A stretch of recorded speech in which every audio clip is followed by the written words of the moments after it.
Mob read করতেছে কে? আপনি এখানে বক্তব্য নিয়ে কেন কাজ করবেন? মব বুঝেন আপনি?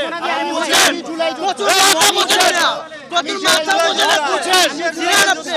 আমি জুলাই বুঝেন এখানে ওসমান আলীর পক্ষে বললে আপনাদের জলে ওসমান আলীর দালাল, বাংলাদেশের দালাল, তুই বড় মোদির দালাল। মৃত্যু মানে বাংলাদেশের মৃত্যু। ওসমান হাদির মৃত্যু মানে বাংলাদেশের মৃত্যু। নামে সাংবাদিক ওসমান হাদির মৃত্যু দালাল, মানে বাংলাদেশের নামে মৃত্যু। সাংবাদিক বললাম তো ওসমান হাদির মৃত্যু মানে বাংলাদেশের মৃত্যু। বাংলাদেশের মৃত্যু। ওসমান হাদির মৃত্যু মানে বাংলাদেশের মৃত্যু। সাংবাদিক ঠিক আছে,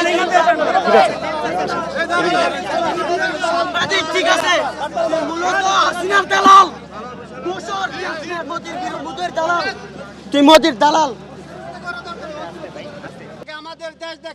আর আপনাদের মিডিয়ার মাধ্যমে বলে দিতে চাই, এখানে যদি কোনো আওয়ামী লীগের দোসর থেকে থাকেন, আপনারা প্রতিবাদ কেন করেন না? কোনোভাবেই যদি দোসররা থেকে থাকেন, তাহলে প্লিজ পরিচয়টা দিয়েন না, বাঁচবেন না।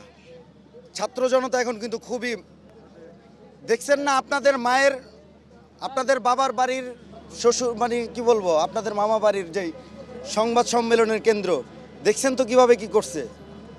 একটু স্মরণ রাখেন। ধন্যবাদ। যাই হোক।